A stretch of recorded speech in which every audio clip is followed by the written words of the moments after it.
अस्सलाम वालेकुम। क्या उम्मीद करते हैं कि आप सब खैरियत से होंगे। मेरा नाम मोहम्मद उस्मान है। मैं आज आपको 2014 का प्राइवेट जो सेकंड ईयर का अकाउंटिंग का पेपर था उसमें जो क्वेश्चन नंबर 6 था पार्टनरशिप लिक्विडेशन का, उसका मैं आपको सोल्यूशन दूंगा, उसको कंप्लीट एक्सप्लेन भी करूंगा। चलिए स्टार्ट करते हैं हमारी आज की वीडियो। कह रहे हैं कि the balance sheet of Faraz and Fawad on सितंबर 1 2013 वाज एज फॉलोज। ठीक है, कुछ बैलेंस शीट दी है फराज और फवाद की। ठीक है, एसिड साइड पे आपको दिया हुआ कैश 36,000 रुपये, अदर एसिड दिए हुए 1,44,000 रुपये। दोनों को जब प्लस करा तो 1,80,000 बन रहे हैं। अकाउंट पेबल 20,000 है। फराज का कैपिटल 17,000 कह रहे हैं और फवाद का कैपिटल कह रहे हैं कि 90,000 रुपये। और कह रहे हैं कि ऑन द सेम डेट, मतलब इसी डेट पे they decided to liquidate their business. उन्होंने डिसाइड किया कि वो अपने बिजनेस को लिक्विडेट करने मतलब खत्म कर रहे हैं। Other asset were sold for 2 lakh रुपए और अदर एसेट 2 लाख रुपए सोल्ड कर रहे हैं। और liability were paid of, liability भी क्या कर रहे हैं, पेड कर रहे हैं। इन available cash was distributed between the partner. और जो कैश अवेलेबल बचेगा उसके बाद डिस्ट्रीब्यूट करने के बाद वो बिटवीन द पार्टनर मतलब पार्टनर के दरमियान बांटना है। They share profit and loss in the ratio of 3:2। मतलब इस रेशियो पे वो प्रॉफिट और लॉस बांटते थे, तो हम ही जो भी प्रॉफिट होगा या जो भी लॉस होगा हम इसी रेशियो पे बांटेंगे। रिक्वायरमेंट में कह रहे हैं प्रिपेयर लिक्विडेशन समरी, और कह रहे हैं कि prepare necessary journal entry to record liquidation of partnership. ठीक है, तो इसमें लिक्विडेशन समरी मांग रहे हैं, तो मैं लिक्विडेशन समरी का बता देता हूँ किसको कहते हैं। इस चीज़ को कहते हैं, ये समरी कहते हैं। लिक्विडेशन समरी बनानी पड़ती है, लेकिन मैं इस रिकमेंड करूंगा कि इसको पहले सॉल्व ना करें। पहले आप क्या करें, एंट्री बना लें। एंट्री बनाने की कुछ कंपटीशन कर लें, फिर एंट्री बना लें और एंट्री के हिसाब से लिक्विडेशन बना लिएगा, ये ज़्यादा बेहतर रहेगी। तो उसको मैं एंड में समझाऊंगा। ठीक है, पहले सबसे पहले रिक्वायरमेंट बी पढ़ लेते हैं, सोल्यूशन बी की। सही है, जनरल एंट्री बनानी है और ये लिक्विडेट करना है पार्टनरशिप को। सही है, पार्टनरशिप का कोई नाम नहीं था, सोल्यूशन करते हैं। पार्टनरशिप का कोई नाम नहीं था, लेकिन तो मैंने Faraz and Fawad capital partnership लिख दिया। आप कुछ भी नाम लिख सकते हैं, मैंने ये लिख दिया। ठीक है, कंपटीशन फॉर लॉस और gain on the sale of other asset. Competition कर रहे हैं लॉस और सेल की अदर एसेट की। ठीक है, या तो अदर एसेट में हमें लॉस हो सकता है या फिर क्या हो सकता है, प्रॉफिट हो सकता है।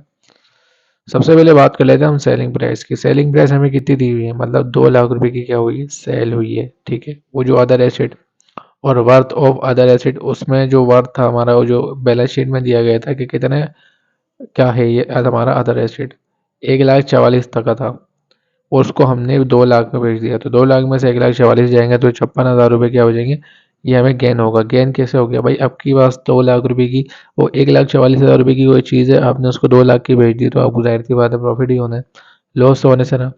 तो इनके पास थे 1,44,000 अदर एसिड, उन्होंने क्या करा, 2 लाख में बेच दिया। ठीक है, पैसे कम थे, ज़्यादा अमाउंट में बेच दिया, तो ज़्यादा अमाउंट जो भी होगी वो प्रॉफिट कहलाएगा और उसी प्रॉफिट को हमें क्या करना पड़ेगा, डिस्ट्रीब्यूट करना पड़ेगा।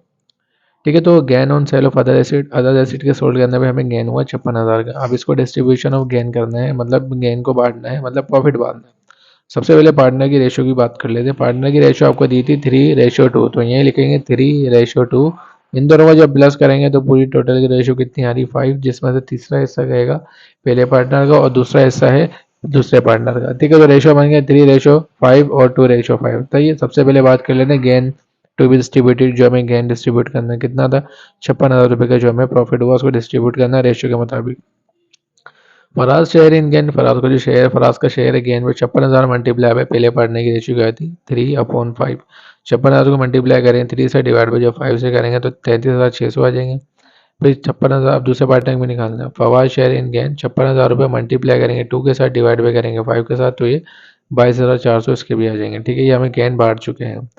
तो चलिए एंट्री बनाते हैं, जैसे हमने कंपटीशन करी एंट्री भी उस हिसाब से बनाएंगे। सबसे पहले हमने अदर एसेट सोल्ड किया और दूसरा क्या करा, डिस्ट्रीब्यूट करा है। तो रेशियो तो हम बनाएंगे भी एंट्री इसके हिसाब से। तो एक बात बताइए, जब हमने, चलो एंट्री की तरफ चलते हैं पहले, फिर मैं पूछता हूँ। फराज एंड फवाद पार्टनरशिप, जो मैंने आपको कहा कि कुछ भी आप लिख सकते हैं, कोई पार्टनरशिप का नाम नहीं दिया था, तो मैंने इन बंदों का नाम लिख दिया जिनका फॉर्म इनके हाथ में था। जनरल एंट्री बनानी है और ये आपको तो पता है, date particular PR debit credit तो सब में ही आता है। सबसे पहले बात कर लेते हैं कि हमने जो बेचा है अदर एसेट, तो उससे हमें कितने पैसे रिसीव हुए हैं। 2 लाख रुपए क्या हुआ, हमने बेच दिया अदर एसेट को। 1,44,000 का था, 2 लाख का बेच दिया। इसका मतलब हमारे पास 2 लाख रुपए क्या आ रहा होगा, कैश आ रहा होगा। कैश हमारे क्या कहलाता है, एसेट। और जब भी एसेट बढ़ता है तो कहाँ रिकॉर्ड करते हैं, डेबिट में रिकॉर्ड करते हैं। इसलिए कैश हमारा क्या हो गया, 2 लाख से डेबिट। फिर मैं रिकमेंड करूंगा एक लाइन छोड़ दे, तीसरी लाइन पे आ जाए, मतलब अदर एसिड पे आ जाए। जो चीज़ आपके पास है चले गई। अदर एसिड आपके पास से कितने गए थे, 1 लाख 44,000 रुपये आपके पास से चले गए। अदर एसेट जाहिर सी बात है, अदर एसेट की बात कितनी थी, 1,44,000 रुपये वो चले गए। मतलब आपके एसेट में क्या हो गई, डिक्रीज हो गई। और जब भी एसेट डिक्रीज होता है तो हमारे पास क्या होता है कि वो हमेशा क्रेडिट में रिकॉर्ड होता है। अब देखिएगा, डेबिट में 2 लाख रुपये और क्रेडिट में 1,44,000 है, तो डेबिट में से क्रेडिट माइनस कर दें तो आपके पास क्या आ जाएगा, 56,000 रुपये का कुछ क्रेडिट साइड पे बैलेंस बच जाएगा, जिसको मैंने नाम दिया gain on sale of other asset. और ये क्रेडिट में ही क्यों बच रहे हैं, सुन लें।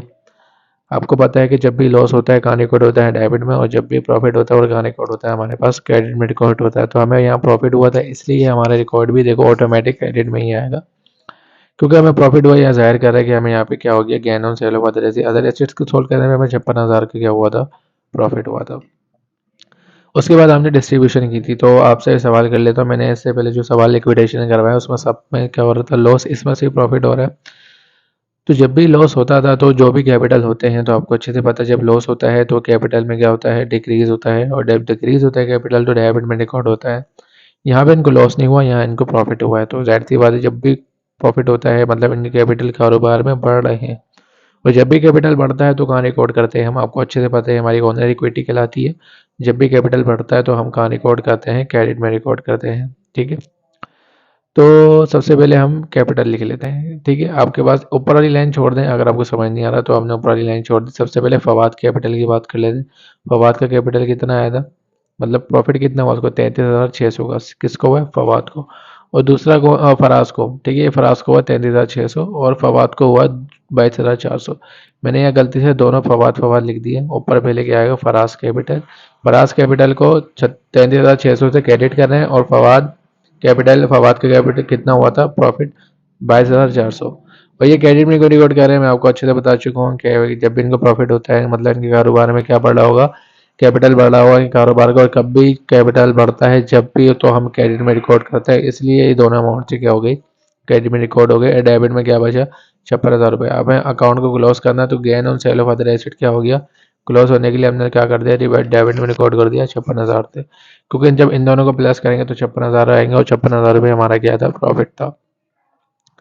उसके बाद उन्होंने कही थी कि वो कर रहे हैं लाइबिलिटी जो भी है वो पेड ऑफ कर रहे हैं। ऊपर देख लो लाइबिलिटी कितनी है, एक ही लाइबिलिटी, और वो कौन सी, अकाउंट पेबल कितनी है, 20,000 रुपये की। इसकी पेमेंट करना है तो अच्छे से पता है आपको, लाइबिलिटी हमेशा क्रेडिट होती है, और जब हम यहाँ क्या कर रहे हैं, पेमेंट करने हैं, मतलब लाइबिलिटी हमारी कम हो जाएगी।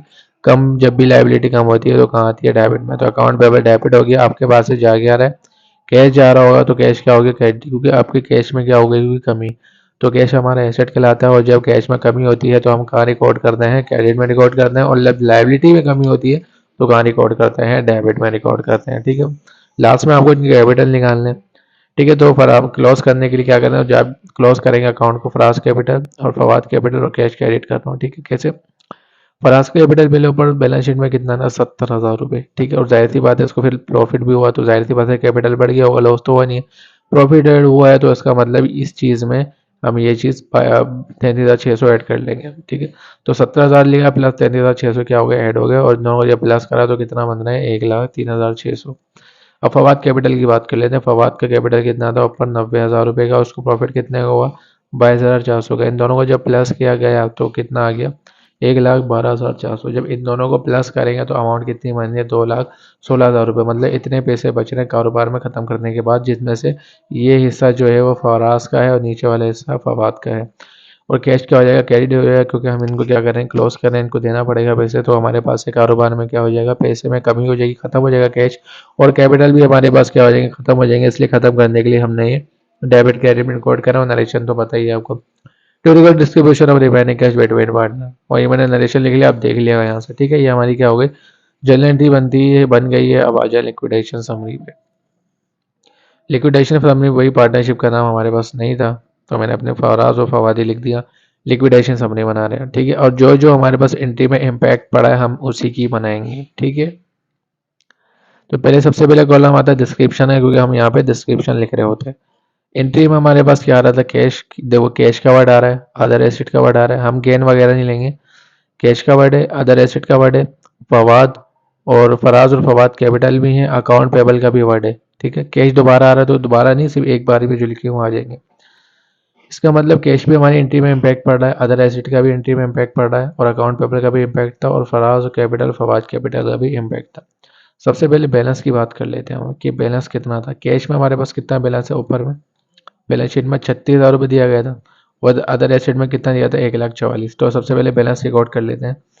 कैश में 36,000 रुपये, अदर एसेट में 1,44,000। ठीक है, उसके बाद अकाउंट पेबल कितना दिया था, 20,000, फराज कैपिटल 70,000 और फवाद का 90,000 रुपये। आ जाए नीचे, अकाउंट पेबल 20,000, फराज का कैपिटल 70 और फवाद का कैपिटल 90। ये सबने में क्या कर दिया, अभी हमने सिर्फ क्या करा है, बैलेंस लिखा गया है। अब उसके बाद हमें डिस्ट्रीब्यूशन करनी है। तो पहली एंट्री और दूसरी एंट्री की हम दोनों कंबाइन करके क्या करते हैं, डिस्ट्रीब्यूशन करते हैं। मतलब आपको रिकॉर्ड करना पड़ेगा उनकी नेचर के हिसाब से। मिसाल के तौर पर जैसे कैश है ना, तो कैश का ताल्लुक हमेशा कहाँ पर होता है, कैश हमारा एसेट कहलाता है, तो एसेट का ताल्लुक ऐसी हमेशा कहाँ होता है, डेबिट में। तो आपको ये चीज़ देखनी पड़ेगी, और अगर आपको इस चीज़ की लॉजिक है तो फिर आपको ये समझ में आएगा, वरना मुश्किल हो जाएगा मेरा समझाना। ठीक है, जैसे कैपिटल हमेशा कहाँ होते हैं, क्रेडिट में होते हैं। कैश हमेशा, एसेट हमारे कहाँ होते हैं, डेबिट में होते हैं। लायबिलिटी हमारी हमेशा कहाँ होती है, क्रेडिट में होती है। एक्सपेंस हमारा कहाँ होता है, डेबिट में होता है। ये मैं उम्मीद करता हूँ कि आपको अच्छे से पता हो। सबसे पहले पहली एंट्री की बात कर लेते हैं। पहली एंट्री में कैश आ रहा था डेबिट में, और आपको अच्छे से पता है कैश का ताल्लुक क्या होता है, डेबिट में ही होता है। तो डेबिट में कितने हैं यहाँ पे, 2,00,000 रुपए। इधर भी डेबिट में रिकॉर्ड हुआ और कैश का ताल्लुक भी डेबिट में। तो इसको क्या कर देंगे, हम प्लस कर देंगे। प्लस में लिखेंगे, माइनस में नहीं लिखेंगे। ठीक है, क्योंकि कैश का ताल्लुक हमेशा डेबिट से होता है, और ऊपर एंट्री में डेबिट में ही रिकॉर्ड हुआ हुआ है। तो यहाँ आ जाएगा, पहले ये लिख लेंगे डिस्क्रिप्शन में, other acid sold and distribution of gain. हमने अदर एसिड सोल्ड कर दिया और डिस्ट्रीब्यूशन ऑफ गेन हम ये भी रिकॉर्ड कर रहे हैं, दोनों साथ साथ। ठीक है, पहले कैश का इम्पैक्ट पड़ा, कैश हमेशा डेबिट में होता है, तो हमने 20,000 प्लस में लिख दिया। उसके बाद अदर एसिड का आ रहा है, क्रेडिट में आ रहा है कितना, 1,44,000। तो अदर एसिड हमारा क्या कहलाता है, एसिड होता है, और एसिड हमेशा आपको पता है कहाँ रिकॉर्ड होते हैं, डेबिट में। ये कहाँ रिकॉर्ड हुआ हुआ है, क्रेडिट में रिकॉर्ड हुआ हुआ है, डेबिट में नहीं है। इसकी नेचर क्रेडिट, इसकी नेचर वैसे डेबिट होती है, लेकिन ये क्रेडिट में रिकॉर्ड हुआ हुआ है। तो इसका मतलब हमें प्लस नहीं माइनस करना पड़ेगा। तो 1,44,000 रुपये क्या कर दिया हमने, माइनस में रिकॉर्ड कर दिया। मैं आपको अच्छे से बता चुका हूँ, हमने नेचर के हिसाब से काम करना है। ठीक है, जैसे कैपिटल का ताल्लुक हमेशा किससे होता है, क्रेडिट में, और ये भी कहाँ रिकॉर्ड हुआ है हमें, क्रेडिट में रिकॉर्ड हुआ है हमें। तो इसका मतलब ये प्लस में ही लिखने, माइनस में नहीं लिखने। दोनों के कैपिटल क्या आ जाएंगे, प्लस में, 33,600 और 22,400। अब इसमें लास्ट में क्या करना है, दोनों को प्लस करना है। ऊपर वाला 36 था, नीचे 2,00,000 रुपये, दोनों को प्लस करा, कितना बनना है, 2,36,000। ये प्लस में वैल्यू है, और ये नीचे क्या आती है, माइनस में। प्लस माइनस क्या हो गया, माइनस। 1,44,000 में से 1,44,000 गया तो कुछ भी नहीं बचा, जीरो। इधर 20,000 रुपये थे, अकाउंट पेबल की कोई इम्पैक्ट नहीं पड़ा था एंट्री में। हमने दो एंट्री करी, इसमें अकाउंट पेबल का कोई इम्पैक्ट नहीं पड़ा, ये नीचे ऐसे उतर जाएगा। इसका पड़ा है 70,000 में 33,600 प्लस करे तो 1,03,600, और 90,000 में 22,400 प्लस करे तो 1,12,400। ठीक है, ये बैलेंस हमने कर लिया प्लस करने के बाद। अगले पे चलते हैं। अगले पे हमने क्या करा, लाइबिलिटी पे करी, और इसमें क्या क्या इम्पैक्ट पड़ रहा है, एक अकाउंट पेबल का और एक क्या कर रहा है, कैश का। अकाउंट पेबल हमारी लायबिलिटी कहलाती है, और लायबिलिटी हमेशा क्रेडिट में रिकॉर्ड होती है, और ये कहाँ रिकॉर्ड हुई है, डेबिट में रिकॉर्ड हुई है। इसका मतलब अगर ये क्रेडिट में होती है तो हम प्लस करते हैं, लेकिन ये उल्टी है, ये डेबिट में रिकॉर्ड हुई है। इसका मतलब इसको हमें क्या करना पड़ेगा, माइनस। तो 20,000 रुपये के हम अकाउंट पेबल के कॉलम में गए, 20,000 रुपये हमने क्या कर दिए यहाँ पे, ये रहा, माइनस कर दिया। ठीक है, ये तो 20,000 रुपये हमने यहाँ रिकॉर्ड कर दिए थे क्योंकि बैलेंस आ गया। अब कर रहे हैं हम पेड लाइबिलिटी पे कर रहे हैं। तो लायबिलिटी हमेशा क्रेडिट में होती है, लेकिन ऊपर रिकॉर्ड एंट्री में क्या हुई है, डेबिट में। तो डेबिट है, डेबिट में रिकॉर्ड हुई है, तो इसकी नेचर हमेशा क्रेडिट होती है। तो इसका मतलब हमें ये माइनस करना पड़ेगा। ये क्या आ गया, माइनस में। ऊपर देखते हैं, कैश। कैश हमेशा कहाँ रिकॉर्ड होता है, डेबिट में रिकॉर्ड होता है, और यहाँ पर कहाँ रिकॉर्ड हुआ हुआ है, क्रेडिट में रिकॉर्ड हुआ है। मतलब इसकी नेचर, हमारा नेचर क्या होती है, कैश की डेबिट होती है, लेकिन ये खुद का है क्रेडिट में। इसका मतलब ये प्लस नहीं माइनस करना पड़ेगा आपको। तो 20,000 रुपये भी क्या कर दिया, माइनस। तो अब बैलेंस तो करते हैं। 2,36,000 में से 20,000 गया तो कितने बचे, 2,16,000। 20,000 प्लस में, और ये 20,000 माइनस, प्लस माइनस माइनस, 20 में से 20 के कितने बचे, जीरो। और इधर कोई इम्पैक्ट नहीं पड़ा था एंट्री का, ऐसे उतर गया, और ये भी क्या हो गया, ऐसे उतर गया। अब लास्ट एंट्री बनाते हैं। फराज का कैपिटल कितना बता रहे हैं, 1,03,600, और दूसरे का फवाद का बता रहे हैं 1,12,400, और कैश बता रहे हैं 2,16,000। तीनों के इम्पैक्ट पड़ रहे हैं, फराज का कैपिटल का भी, फवाद का और कैश का भी। तो कैपिटल हमेशा कहाँ रिकॉर्ड होते हैं, क्रेडिट में रिकॉर्ड होते हैं, लेकिन इधर कहाँ रिकॉर्ड हुए हैं, दोनों डेबिट में रिकॉर्ड हुए हैं। इसकी नेचर क्या होती है, क्रेडिट, लेकिन खुद का है डेबिट में। तो इसका मतलब ये दोनों अमाउंट हमें क्या करना पड़ेगा, माइनस में रिकॉर्ड करना पड़ेगा। इसलिए ये दोनों अमाउंट किस में रिकॉर्ड करें, माइनस में। यहाँ लिख दिया पेमेंट टू पार्टनर। हम पावर लास्ट पे पेमेंट करते हैं पार्टनर्स को। तो ये माइनस में रिकॉर्ड कर दिया क्योंकि इसकी नेचर क्रेडिट होती है, लेकिन ये डेबिट में रिकॉर्ड हुई है। कैश पे चलते हैं। कैश का भी नेचर क्या होती है, कैश हमारा एसिड है और इसकी नेचर क्या होती है, हमेशा डेबिट में रिकॉर्ड होता है, लेकिन ये कहाँ रिकॉर्ड हुआ हुआ है, क्रेडिट में रिकॉर्ड हुआ हुआ है। तो क्रेडिट में रिकॉर्ड हुआ, उसकी नेचर क्या है, डेबिट तो है, तो हम क्या कर देंगे, माइनस। ठीक है, क्योंकि इसकी नेचर डेबिट है लेकिन ये क्रेडिट में रिकॉर्ड हुआ है। मैं आपको पहले ही बता चुका हूँ, हम नेचर के हिसाब से काम करेंगे। ठीक है, ये माइनस में रिकॉर्ड हो गया। 2,16,000 प्लस में, नीचे 2,16,000 माइनस है, तो प्लस माइनस माइनस 2,16,000 में 2,16,000 के बदले गए तो कुछ भी नहीं बचा, इधर भी कुछ नहीं बचा, नील आ गया, ये भी हम कैंसिल कर चुके थे। तो 1,03,600 प्लस में था और 1,03,600 क्या आ गया माइनस, तो प्लस माइनस माइनस, ये इसमें से ये चली गई तो क्या बचा, जीरो। 1,12,000 प्लस में था और 1,12,000 माइनस, प्लस माइनस माइनस दोनों में से क्या हो गया, कैंसिल हो गया, सेम थे, तो क्या बचा, नील। ये लिक्विडेशन समरी कैसे पता चलेगा, हमने सही बनाई है, क्योंकि लास्ट में हमारा हमेशा अमाउंट बचेगा, यानी सारे अमाउंट क्या हो जाएंगे, जीरो। अगर अमाउंट जीरो बचना है, इसका मतलब हमारी लिक्विडेशन समरी बिल्कुल परफेक्ट बनी है। अगर फिर भी कुछ अमाउंट बच रहा है तो इसका मतलब हमारी लिक्विडेशन समरी ठीक नहीं बनी है। तो हमारे अमाउंट बिल्कुल सीधे हो गए, मतलब बिल्कुल जीरो रिकॉर्ड हो गए हैं, मतलब लास्ट में जीरो आ गया, इसका मतलब हमारी लिक्विडेशन समरी बिल्कुल परफेक्ट बनी। और इसी तरह हमारे सवाल भी कंप्लीट होता है। उम्मीद करता हूँ कि आपको ये सवाल समझ में आया होगा। और आपसे छोटी सी रिक्वेस्ट है, अगर लाइक और सब्सक्राइब, अगर वीडियो पसंद आए तो लाइक और सब्सक्राइब जरूर करें, आगे भी शेयर करें। मिलते हैं हमारी अगली वीडियो में, तब तक के लिए अल्लाह हाफिज़।